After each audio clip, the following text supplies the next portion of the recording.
Hi guys, good morning. Welcome to the October 30, 2020 Hindu editorial. ఈ వీడియోలోకి వెళ్ళబోయే ముందు ఈ వీడియోని మీరు చివరి వరకు చూడండి. నచ్చితే లైక్ చేయండి, షేర్ చేయండి.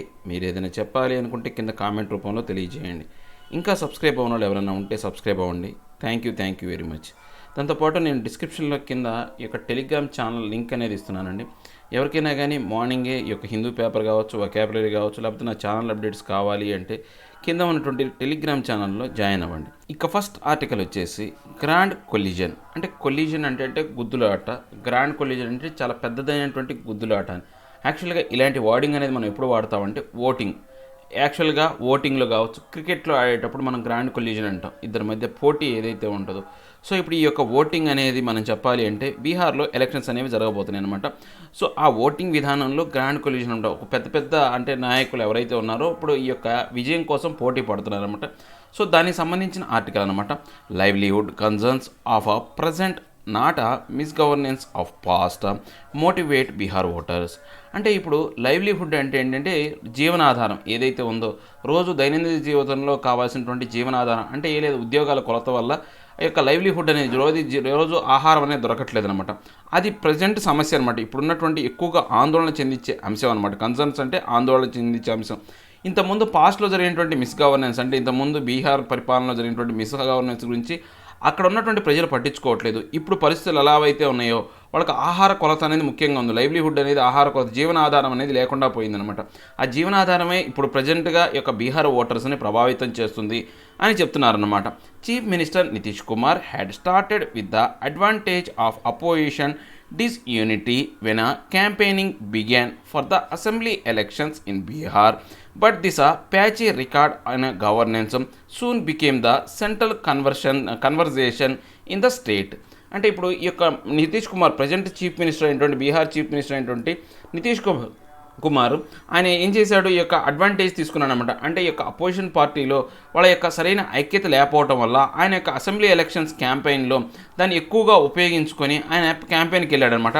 కాకపోతే అక్కడ ప్యాచీ రికార్డ్ అనమాట. అంటే ఆ యొక్క ఇంతకుముందు ఈయన పరిపాలనా కాలంలో సమతూకలేనమాట, అనీవెన్గా ఉంది. ప్యాచీ రికార్డ్ అంటే అనీవెన్గా, కొన్ని చోట్లేమో బాగా ప్రభావవంతంగా ఆయన యొక్క పరిపాలన సాగింది, కొన్ని చోట్లేమో ఆయన యొక్క పరిపాలనలో అంత యొక్క ప్రభావం లేకపోవడం అలాంటిది అనేది ఏదైతే ఉందో అది ప్రస్తుతానికి అక్కడ ముఖ్యంగా కన్వర్సేషన్ అనమాట. అందరూ కూడా మాట్లాడుకోదగ్గ అంశంగా మారిపోయింది ఆ రాష్ట్రంలో.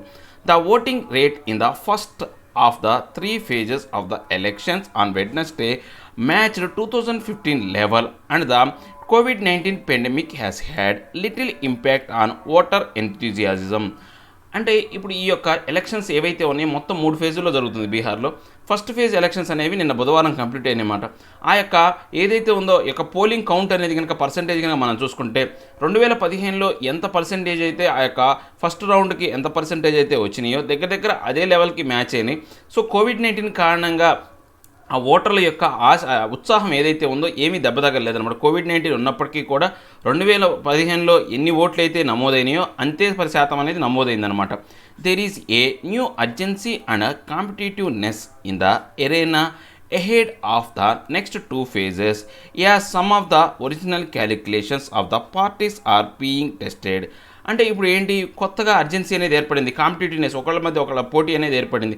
ఈ యొక్క ఎరీనా అంటే ఏంటంటే కార్యక్షేత్రం అనమాట. ఏదైతే ఎలక్షన్లు జరుగుతున్న ప్రదేశం ఏదైతే ఉందో ఆ యొక్క నెక్స్ట్ 2 phases ఏంటంటే ఇంకా ఒరిజినల్ క్యాలిక్యులేషన్స్ అనేవి పార్టీస్ సంబంధించినటువంటి అసలైనటువంటి క్యాలిక్యులేషన్స్ అనేవి ఇంకా రాబోయే కాలం పరీక్ష కాలం అనమాట. అదే వాళ్ళకి పరీక్షా కాలం.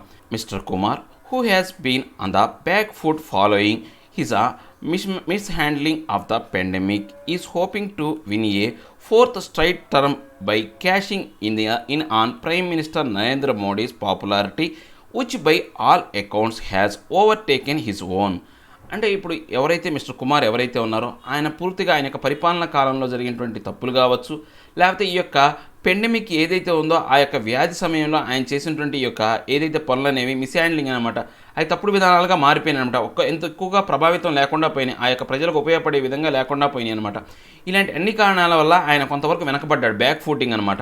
కానీ ఆయన ఇంకా ఆశపడుతున్నాడు. ఈయన 4వసారి కూడా ఈ యొక్క ముఖ్యమంత్రి పదవిని చేపడతాను, ముఖ్యమంత్రి పదవిగా గెలుస్తా అంటే ఆ పార్టీ ఎలక్షన్స్లో గెలుస్తా అని చెప్పేసి ఆయన ఆశపడుతున్నాడు. దేన్ని చూసుకొని ఈ యొక్క నరేంద్ర మోడీ పాపులారిటీని యూజ్ చేసుకొని క్యాష్ చేసుకొని ఏవైతే ఆయన కాలంలో జరిగిన తప్పులన్నీ కూడా ఆ తప్పులన్నీ ఓవర్టేక్ చేయొచ్చు అని ఆయన భావిస్తున్నాడు అనమాట. The Bharatiya Janata party is seeking to chart an independent path while professing to reinforce the alliance with the Janata Dal United that Mr. Kumar leads. అంటే ఇక్కడ భారతీయ జనతా పార్టీ అయితే ప్రత్యేకమైనటువంటి chart independent పాత్ని ఎంచుకుందనమాట.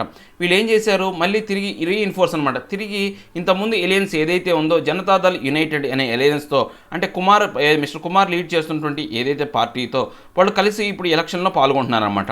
The BJP campaigning has put the spotlight on mister Modi. ఇప్పుడు ఈ యొక్క BJP campaign మొత్తం కూడా కేంద్ర బిందువు ఎవరి మీద సాగుతుంది అంటే మోడీని మీదనే సాగుతుందనమాట. ఆయన యొక్క చరిష్మాను, ఆయన యొక్క గొప్పతనాన్ని యూజ్ చేసుకుని ఎలక్షన్లో వెళ్తున్నారు అనమాట. The Lok Janshakti Party LJP, another ally of the BJP at the centre is contesting separately and has focused its fire on mister Kumar with considerable impact. ఇప్పుడు లోక్ జనశక్తి పార్టీ అనేది ఏదైతే ఉందో ఎల్జేపీ పార్టీ అనేది యాక్చువల్గా కేంద్ర ప్రభుత్వంలో బీజేపీకి ఒక మిత్రపక్షం అనమాట. అలాంటి మిత్రపక్షం బీహార్లోకి వచ్చేసరికి ఏం చేస్తుందంటే బీజేపీతో కానీ ఈ యొక్క ఏదైతే ఉందో ఈ యొక్క యునైటెడ్ జనతాదళ్ యునైటెడ్ అంటే జేడీయూ ఏదైతే ఉందో దాంతో కలిసి పనిచేయకుండా సపరేట్గా ఎలక్షన్లో పోటీ చేస్తున్నారు. ముఖ్యంగా వీళ్ళు ఏం చేస్తున్నారంటే ఈ యొక్క కుమార్ ఎవరైతే ఈ యొక్క నితీష్ కుమార్ ఎవరైతే చీఫ్ మినిస్టర్ ఉన్నాడో ఆయన మీద వీళ్ళ యొక్క ఫైర్ అనేది చూపిస్తున్నారు అనమాట, వాళ్ళ యొక్క ఆక్రోశం అనేది చూపిస్తున్నారు. సో దానివల్ల ఎక్కువ ప్రభావంగా ఏర్పడిందనమాట, ఆయన యొక్క పరిపాలన మీద ఎక్కువగా మచ్చపడే విధంగా ఉందన్నమాట.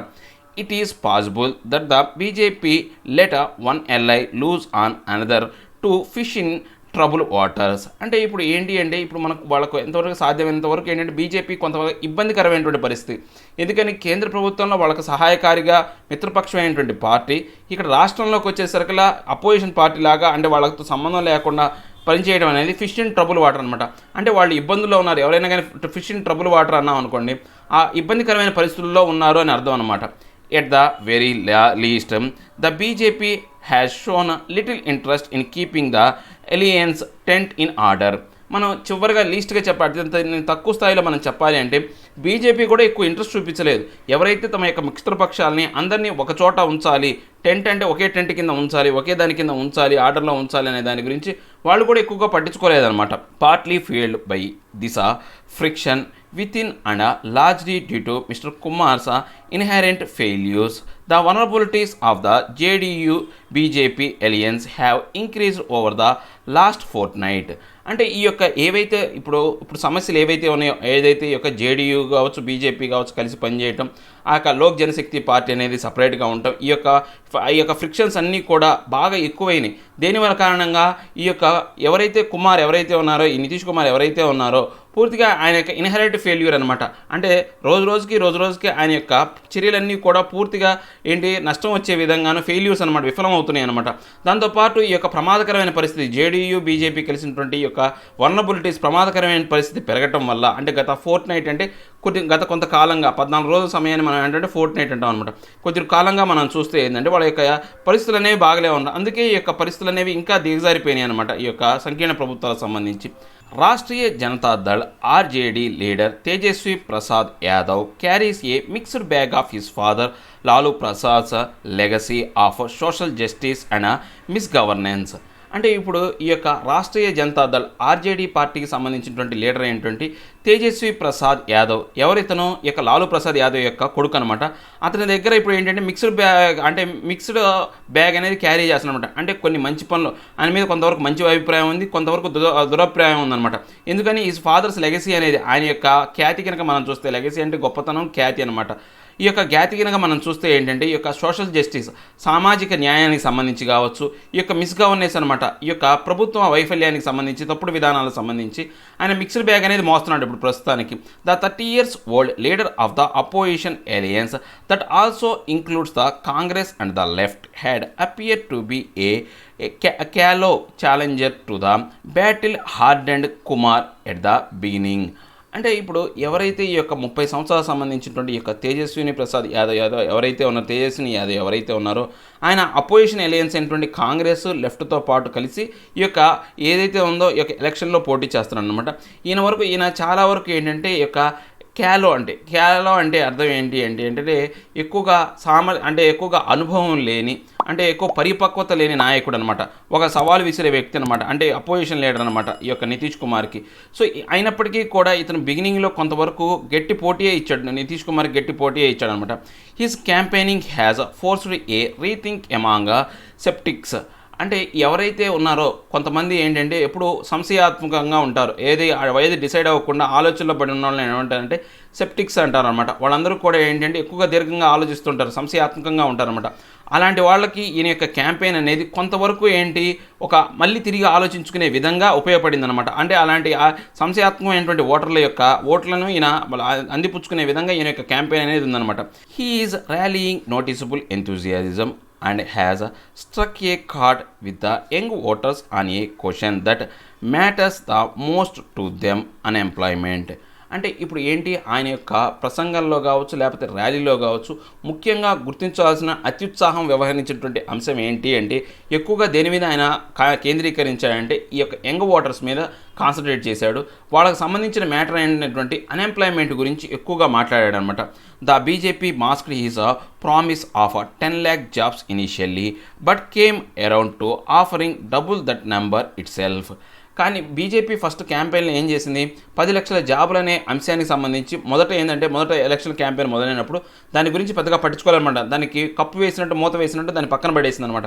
తర్వాత ఎప్పుడైతే ఈ యొక్క ఆర్జేడీ లీడర్ ఈ యొక్క తేజస్వి యాదవ్ ఈ యొక్క అంశాన్ని ప్రస్తావించిన తర్వాత ఒక్కసారిగా 20 లక్షల జాబులు అనేవి ఇస్తాము మా యొక్క నితీష్ కుమార్ ప్రభుత్వం అనేది అధికారంలోకి వస్తాయని చెప్పేసి వాళ్ళు కొత్త డబుల్ ఆఫర్ అనేది ఇచ్చారనమాట. Mr Kumar and Mr Modi are invoking the memories of RJD rule that ended in 2005, which they think will turn away voters from the party. అంటే ఇప్పుడు ఏదైతే వీళ్ళు 2005కు సంబంధించినటువంటి ఆర్జేడీ రూల్, అంటే లాలూ ప్రసాద్ యాదవ్ ముఖ్యమంత్రిగా లేకపోతే అతని భార్య ముఖ్యమంత్రిగా ఉన్న సమయాన్ని ఎప్పుడైతే వాళ్ళు 2005 వరకు వాళ్ళ యొక్క పరిపాలన ఉందన్నమాట, ఆ యొక్క కాలాన్ని వీళ్ళు గుర్తు చేశారు, ఆ మెమోరీస్ అనేవి గుర్తు చేశారనమాట.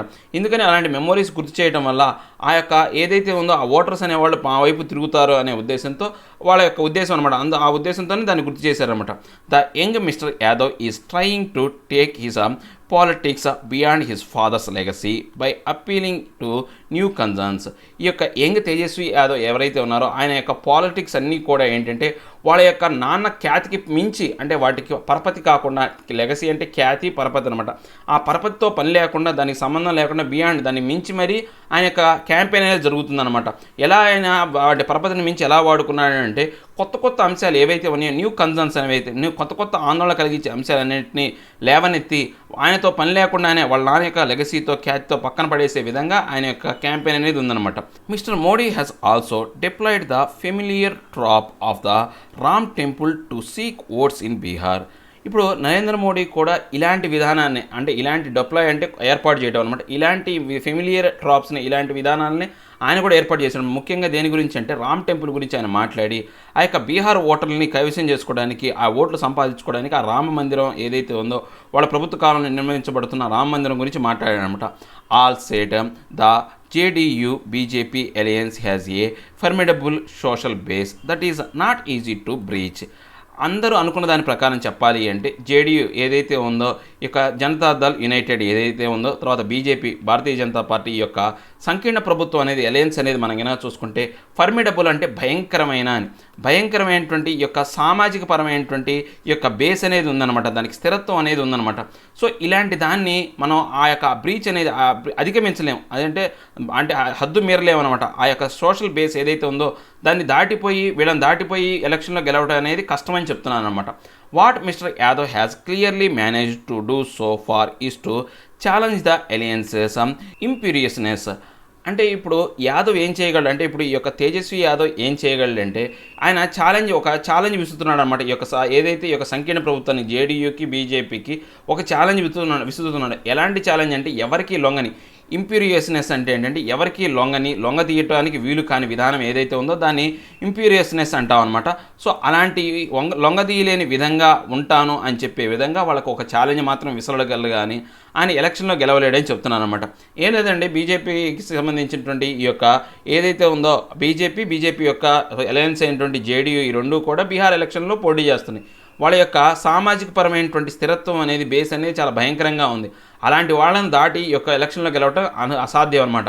కానీ ఆర్జేడీకి సంబంధించినటువంటి ఈ యొక్క తేజస్వి యాదవ్ ఎవరైతే లాలూ ప్రసాద్ యాదవ్ కొడుకు ఎవరైతే ఉన్నారో ఆయన శక్తి సామర్థ్యాలు మించి వాళ్ళ యొక్క నాన్న యొక్క పరపతిని వాడుకోకుండా చాలా వరకు ఎలక్షన్లో గట్టిగానే ప్రచారం చేస్తున్నప్పటికీ కూడా అతను ఎవరికి లొంగని విధానాన్ని కనపరిచే విధంగానే ఈ యొక్క ఎలక్షన్లు ఉండబోతున్నాయి. కానీ అతను ఎలక్షన్లో గెలిచే అవకాశం చాలా తక్కువగా ఉందని చెప్తున్నారనమాట. ఇక నెక్స్ట్ ఆర్టికల్ వచ్చేసి గ్యాప్స్ ఇన్ లెర్నింగ్. అంటే ఇప్పుడు మనం నేర్చుకునేటప్పుడు ఏదైనా సరే కొంత గ్యాప్ అనేది ఉండకూడదు. ఆ గ్యాప్ సంబంధించిన ఏదైనా గ్యాప్ ఉండకూడదని కాదు, ఉండొచ్చు, కొన్నిసార్లు ఏర్పడుతుంది అనమాట. ఆ గ్యాప్ సంబంధించినటువంటి అంశం అనమాట. Students can still learn during the pandemic if they get text books and resources. అంటే ఇప్పుడు స్టూడెంట్స్ అనేవాళ్ళు ఈ యొక్క వ్యాధి సమయంలో, అంటే మనకు తెలుసు కదా, వ్యాధి సమయంలో కూడా వాళ్ళు నేర్చుకోవచ్చు. ఎప్పుడు నేర్చుకోవచ్చు? వాళ్ళకి పుస్తకాలు కావచ్చు, లేకపోతే ఆ యొక్క చదువుకోవడానికి కావాల్సినటువంటి ఈ యొక్క రిసోర్సెస్ ఏవైతే ఉన్నాయో, అంశాలు ఏవైతే ఉన్నాయో వాళ్ళకి అందినప్పుడు మాత్రం వాళ్ళు చదువుకోగలరు అని చెప్తున్నాను అనమాట. In a year of severe disruption for schools caused by the COVID-19 pandemic, students in rural areas have received only marginal assistance in the form of structured learning materials from teachers and have had to rely more on parents and siblings to study at home. అంటే ఈ సంవత్సరంలో మనకు చాలా వరకు తీవ్రమైనటువంటి యొక్క అంతరాయం అనేది ఏర్పడిందనమాట. ఏది COVID-19 యొక్క వ్యాధి కారణంగా ఈ యొక్క ప్రజలలో ఈ యొక్క అట్లనే కాకుండా స్టూడెంట్స్ ఎవరైతే ఉన్నారో ముఖ్యంగా రూరల్ ఏరియాల్లో ఉన్న వాళ్ళకి సరైనటువంటి మెటీరియల్ కావచ్చు, లేకపోతే ఈ యొక్క మార్జినల్ తక్కువ శాతం మాత్రమే వాళ్ళకి చదువుకోవడానికి అవకాశం కల్పించే మెటీరియల్ కావచ్చు, ఏవైనా అంశాలు అనేవి అందినాయి అనమాట. సో ఇప్పుడు వీళ్ళందరూ కూడా ఎలా చదువుతున్నారు ఈ రూరల్ ఏరియాల్లో అంటే వాళ్ళ యొక్క తల్లిదండ్రుల యొక్క సహాయంతోనో, లేకపోతే వాళ్ళ యొక్క అన్నదమ్ములు సబ్లింగ్స్ ఎవరైతే ఉన్నారో వాళ్ళతో పాటు పుట్టిన పెద్దవాళ్ళు ఎవరైతే ఉన్నారో వాళ్ళతో యొక్క సహాయంతో మాత్రమే చదువుకోవడానికి అవకాశం అనేది ఉందన్నమాట. This unsettling finding by the annual status of education report 2020 should prompt the center and the state governments to plan remedial measures for the future when it will be safe again for students to return to the classroom. అంటే ఇప్పుడు ఏదైతే ఉందో ఈ యొక్క unsettling matter అనమాట. అంటే ఒక స్థిరత్వం లేని ఈ యొక్క అంశానికి సంబంధించి ఈ యొక్క annual status of education report 2020 అనేది ఈ యొక్క కేంద్ర రాష్ట్ర ప్రభుత్వాలని కొంతవరకు అంటే వాళ్ళు చెప్పే విధంగా ఉందన్నమాట. వీళ్ళు కేంద్ర రాష్ట్ర ప్రభుత్వాలు కొత్త విధానానికి ప్లాన్ చేయాలి. ఏంటి, ఈ యొక్క స్కూళ్ళు అనేవి తిరిగి పునరుద్ధరించబడితే పిల్లలందరూ మళ్ళీ క్లాస్ రూమ్స్కి వస్తే వాళ్ళకు రక్షణాత్మకంగా ఉండే విధంగా, సేఫ్గా ఉండే విధంగా చర్యలు తీసుకోవాల్సిన సంబంధించినటువంటి అంశాన్ని ఈ యొక్క రిపోర్ట్ అనేది తెలియజేస్తుంది అనమాట. In the interim, they must work with the schools to make a remote learning possible. అంటే ఈ యొక్క తాత్కాలికంగా కావచ్చు, మధ్యకాలం అనమాట. ఇంటరిమ్ అంటే ఈ మధ్యకాలంలో ఏంటి అంటే ఈ యొక్క స్కూల్స్తో పాటు ఈ యొక్క రిమోట్ లెర్నింగ్ అనేది పాసిబుల్ అయింది చాలా వరకు. అంటే స్కూళ్ళకు రాకుండా ఇళ్ళ దగ్గర నుంచి మనకు ఈ యొక్క ఆన్లైన్ క్లాసులు ఏవైతే ఉన్నాయో అలాంటివన్నీ కూడా జరిగినాయి అనమాట. The ASER 2020 survey covering 26 states and the 4 union territories has come up with striking findings, including one of a shift in enrollments from private schools to government institutions of about 5 percentage points over 2018, ranging from class 1 to higher secondary levels. అంటే మనకు ఈ యొక్క ఏదైతే ఉందో ఈ యొక్క ASER అనమాట, అంటే ఈ యొక్క యాన్యువల్ స్టేటస్ ఏదైతే రిపోర్ట్ ఏదైతే ఉందో దానికి సంబంధించినటువంటి ఈ యొక్క యాన్యువల్ స్టేటస్ ఎడ్యుకేషన్ రిపోర్ట్ 2020కి సంబంధించిన సర్వేలో మొత్తం 26 రాష్ట్రాలకి 4 యూనియన్ టెరిటరీలకి కొన్ని అంటే యొక్క సర్వే అనేది జరిపారనమాట. దాంట్లో మనకు ముఖ్యంగా కొన్ని అంశాలు అనేవి తెలిసినాయి అనమాట. దీంతోపాటు అంటే ఏ అంశాలు తెలిసినాయి అంటే చాలా అంశాలు అనేవి తెలిసినాయి. విద్యా విధానం గురించి చాలా అంశాలు అనేవి తెలిసినాయి. అంటే 2018తో పోల్చుకుంటే ఇప్పుడు ఉన్న టైంలో ఈ యొక్క ప్రైవేట్ స్కూల్లో జాయిన్ అయ్యే వాళ్ళకన్నా గవర్నమెంట్ స్కూల్లో జాయిన్ అయ్యే వాళ్ళ యొక్క ఎన్రోల్మెంట్ అనేది ఒక 5% పెరిగిందనమాట. Also with the suspension of physical classes since the lockdown in March there is a marked rise in students not being enrolled either because they dropped out or because it was not possible to get admitted. అంటే ఇప్పుడు ఎప్పుడైతే మనకు lockdown మార్చి నుంచి start అయిందో physical class అనేది పూర్తిగా నిలిపివేయడం అనేది జరిగిందనమాట. అంటే స్కూళ్ళకి రావడం, పిల్లలు వచ్చి చదువుకోవడం అనేది పూర్తిగా ఆగిపోయిందనమాట. దీనివల్ల ఏంటంటే ఈ యొక్క స్టూడెంట్స్ ఎన్రోల్మెంట్ సంబంధించినటువంటి అంశం అనేది దానికి సంబంధించినటువంటి అంటే ఎన్రోల్మెంట్ జరగాల్సిన అంశం అనేది పూర్తిగా పడిపోయింది. పిల్లలు ఎవరు స్కూల్లో జాయిన్ అవ్వట్లేదు. సో దీని కారణంగా ఏమైంది, పిల్లలు అనేవాళ్ళు డ్రాప్ అవుట్ అయ్యారు, లేదా ఈ యొక్క అడ్మిషన్ అనేది పాసిబిలిటీ లేదు. స్కూళ్ళు తెరవట్లేదు, ఎవరు గుంపులుగా ఉండకూడదు కాబట్టి పాసిబిలిటీ లేకపోవడం వల్ల ఈ యొక్క ఏదైతే నమోదు అనేది స్కూళ్ళలో విద్యార్థులు నమోదయ్యే అంశం అనేది పూర్తిగా పడిపోయిందనమాట.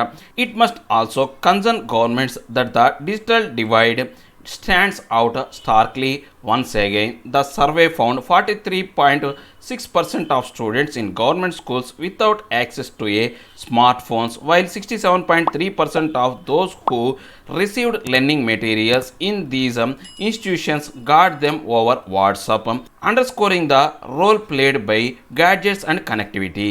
అంటే ఇప్పుడు ఏంటి, దీని కారణంగా ఏంటంటే ఈ యొక్క ఎన్రోల్మెంట్ లేదు కాబట్టి ఈ యొక్క డిజిటల్ డివైడ్ అనేది ఈ యొక్క అంటే డిజిటల్ అంటే ఏంటి, ఈ యొక్క ఏదైతే టెక్నికల్ పాయింట్ ఆఫ్ వ్యూలో ఏదైతే డిజిటల్ రంగంలో ఏదైతే ఉందో ఆ యొక్క దాని యొక్క స్థాయి అనేది బాగా పెరిగిపోయింది. స్టార్క్లీ అంటే ఒక మెరుపు మెరిసినట్టుగా పెరిగిపోయింది అనమాట వన్స్ అగైన్.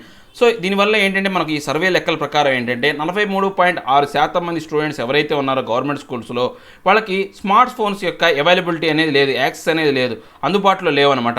తర్వాత 67.3% వరకు మనం చూసుకుంటే ఏదైతే లెర్నింగ్ మెటీరియల్ అనేది కూడా పూర్తిగా ఏంటి ఈ యొక్క వాట్సాప్ ద్వారానే వాళ్ళకి అందుబాటులో వచ్చిందనమాట. అందువల్ల దీనివల్ల ఏమైంది అంటే ఈ యొక్క మన భారతదేశంలో గ్యాడ్జెట్స్ యొక్క ముఖ్య అంటే అవసరం ఒకటి, కనెక్టివిటీ యొక్క అవసరం అనేది చాలా వరకు ప్రభావవంతంగా పెరిగిందనమాట. On the other hand, only half the children got help with studies at home. A third got materials from teachers and nearly 60% used textbooks. అంటే ఇప్పుడు మనకు ఇంకో పక్కన మనం చూసుకుంటే కనుక ఏదైతే సగం మంది చిల్డ్రన్ అనేవాళ్ళు ఇళ్ళ దగ్గర నుంచే చదువుకోవడం అనేది వాళ్ళకు కొంతవరకు సహాయం దొరికిందనమాట. ఇళ్ళ దగ్గర నుంచి చదువుకోవడానికి ఏదైతే ఉందో ఈ యొక్క గ్యాడ్జెట్స్ వల్ల కావచ్చు, లేకపోతే కంప్యూటర్ ల్యాప్టాప్ వల్ల కావచ్చు, వాళ్ళకి కొంతవరకు అవకాశం అనేది వచ్చింది. 1/3 వంతు మాత్రం ఈ యొక్క మెటీరియల్స్ అనేవి వాళ్ళకు టీచర్ల వద్ద నుంచి మెటీరియల్స్ అనేవి అందినాయి. తర్వాత నియర్లీ 60% వాళ్ళకి మాత్రం టెక్స్ట్ బుక్స్ మాత్రం అందుబాటులోకి వచ్చినాయి అనమాట. The ASER survey provides data that could facilitate intervention by the education system in some respects, even if going forward schools opt for a hybrid solution of partial reopening and online learning.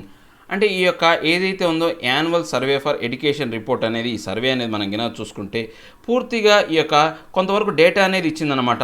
ఈ యొక్క అంశాలను కలగజేసుకుంటూ education సిస్టంలో ఉన్నటువంటి చాలా ముఖ్యమైనటువంటి అంశాలను కలగజేసుకొని కొన్ని అంశాలను మనకు గుర్తిస్తూ ఏంటి ఈ యొక్క ఫార్వర్డ్ అనమాట, ఇంకా ముందుకు రాబోయే రోజుల్లో స్కూల్స్ అనేవి ఎలాగా వాటిని ఆప్ట్ చేసుకోవాలా, కొత్త విధానాన్ని యొక్క హైబ్రిడ్ విధానాన్ని ఎలాగా పార్షియల్గా స్కూల్ రీఓపెన్ చేయాలా, దాంతోపాటు ఆన్లైన్ లెర్నింగ్ అనేది విధానాన్ని అనుసరించాలి అనే విధంగా ఈ యొక్క సర్వే అనేది ఉపయోగపడే విధంగా ఉందన్నమాట. Expanding availability of text books to all including those who dropped out or waiting to be formally admitted will help parents and siblings aid learning.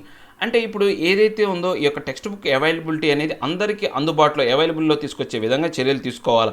దాంతోపాటు ఎవరైతే డ్రాప్డ్ అవుట్ ఉన్నారో ఇంతవరకు ఎటువంటి సహాయం అందకుండా అంటే ఈ యొక్క డిజిటల్ డివైడ్ ద్వారా కావచ్చు, లేకపోతే ఈ యొక్క టీచర్ల యొక్క అసిస్టెన్స్ ద్వారా కావచ్చు, లేకపోతే ఇళ్లలో ఉన్నటువంటి తల్లిదండ్రులు కావచ్చు, అన్నదమ్ములు కావచ్చు, యొక్క అసిస్టెన్స్ల యొక్క లేకుండా ఉన్న వాళ్ళు ఎవరైతే ఉన్నారో వాళ్ళందరూ కూడా వెయిట్ చేస్తున్నారన్నమాట. ఈ యొక్క ఫార్మల్ అడ్మిషన్ కోసం వెయిట్ చేస్తున్నారు. అలాంటి వాళ్ళకి హెల్ప్ చేసే విధంగాను పేరెంట్స్ తన యొక్క సబ్లింగ్స్ ఎవరైతే ఉన్నారో వాళ్ళ యొక్క తోబుట్టువులు ఎవరైతే ఉన్నారో వాళ్ళు కొంతవరకు వీళ్ళకి నేర్చుకోవడానికి సహాయాన్ని అందించాలన్నమాట. Bridging the divide on education aids now including smart phones will enable transmission of learning materials and personal tutorial sessions. అంటే ఇప్పుడు ఏదైతే ఉందో ఈ యొక్క ఎడ్యుకేషనల్ ఎయిడ్స్ సంబంధించినటువంటి గ్యాప్ ఏదైతే ఉందో దాన్ని భర్తీ చేసే విధంగా స్మార్ట్ ఫోన్స్ కావచ్చు, తర్వాత ఈ యొక్క లెర్నింగ్ మెటీరియల్ అనేది ట్రాన్స్మిషన్ అనేది ఆ నేర్చుకునే యొక్క మెటీరియల్ ఏదైతే ఉందో వాళ్ళకి అందజేయడానికి సంబంధించి ఈ యొక్క పర్సనల్ ట్యుటోరియల్ సెషన్స్ అన్నీ కూడా అందుబాటులో తీసుకొచ్చే విధంగా ఉండాలన్నమాట. Beyond these basics however the education system could creatively use opportunities during the current year to broaden learning. అంటే ఇప్పుడు ఏదైతే ఉందో ఈ యొక్క బేసిక్స్ అనేవి మించిపోయే విధంగా ఈ యొక్క ఎడ్యుకేషన్ విధానం అనేది క్రియేటివ్ ఆపర్చునిటీస్ అనే కొత్త అవకాశాలని ఈ యొక్క ఏదైతే ఉందో ఈ యొక్క విద్యా విధానంలో తీసుకొచ్చి ఈ యొక్క లెర్నింగ్ అంశాలని ఈ సంవత్సరానికి బాగా ఎక్కువగా అందుబాటులో వచ్చే విధంగా తీసుకురావాలన్నమాట. Students could use the safety of open countryside to learn under guidance from teachers, a host of topics by doing things themselves. అంటే ఇప్పుడు ఈ స్టూడెంట్స్ అనే వాళ్ళకి రక్షణాత్మకంగా ఉండాలి అంటే వాళ్ళ యొక్క విద్యా విధానం ఎట్లా ఉండాలంటే ఓపెన్ కంట్రీ సైడ్ అనమాట. అంటే ఈ యొక్క అంటే కంట్రీ సైడ్ అంటే గ్రామీణ ప్రాంతాలు అంటారు, లేకపోతే ఏదైతే ఉందో నగరానికి దూరంగా వెలుపల ఉన్నటువంటి ప్రదేశాలు అంటాం అనమాట. ఆ నగరానికి దూరంగా ఉన్న ప్రదేశాలు అయితే గ్రామాలు అనమాట. అంటే ఓపెన్ క్లాసెస్ అనేవి జరగాలి. మనం పబ్లిక్ అంటే కరెక్ట్గా చెప్పాలి అంటే ఈ యొక్క క్లోజ్డ్ రూమ్స్లో కాకుండా ఓపెన్లో ప్రకృతిలో చదువుకునే విధంగా చెట్ల కింద అలా ఇంతకుముందు విధానం ఉంది కదా. సో అలాంటి కంట్రీ సైడ్లో ఉండే లెర్నింగ్ విధానం, దాంతోపాటు ఈ యొక్క టీచర్స్ యొక్క గైడెన్స్ కావచ్చు, తర్వాత కొన్ని టాపిక్స్ ఏవైతే ఉన్నాయో వాళ్ళే నేర్చుకునే విధానంగా ట్రైనింగ్ అనేది జరగాలన్నమాట. This is particularly feasible for lower classes where observational learning creates a strong foundation. So ఇలాంటి ఏదైతే ఉందో ఇలాంటి బాగా ఎవరికి అందుబాటులో వస్తాయి అంటే లోయర్ క్లాస్ ఎవరైతే ఉన్నారో, తక్కువ స్థాయి వాళ్ళు ఎవరైతే లేని వాళ్ళు ఉంటారో వాళ్ళకి ఇలాంటి ఈజీగా అందుబాటులో తెచ్చే విధంగా చేయొచ్చు అనమాట.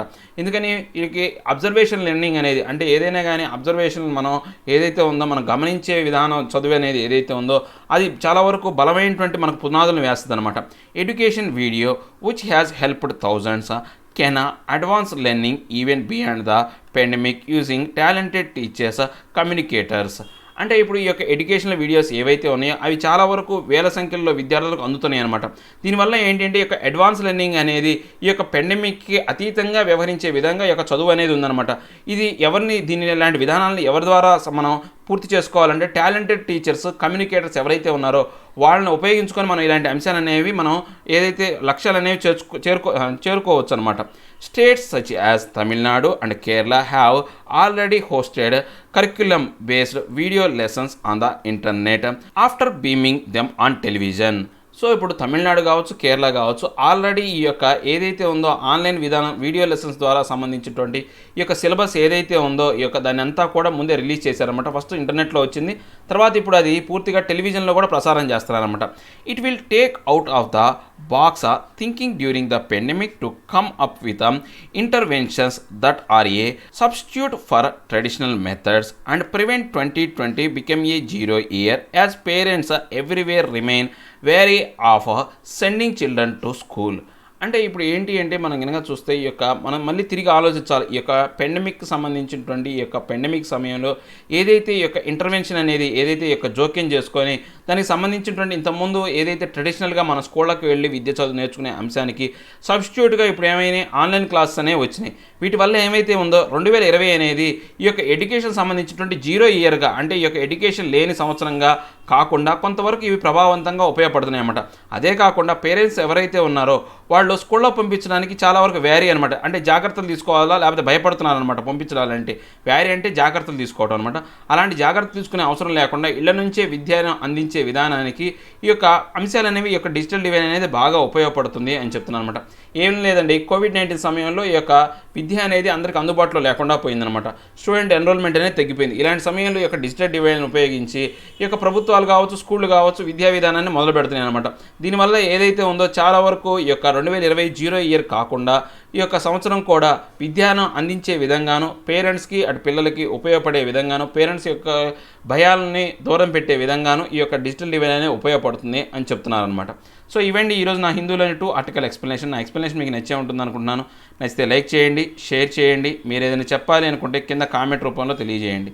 ఇంకా సబ్స్క్రైబ్ అవ్వని వాళ్ళు ఎవరైనా ఉంటే సబ్స్క్రైబ్ అవ్వండి. Thank you very much.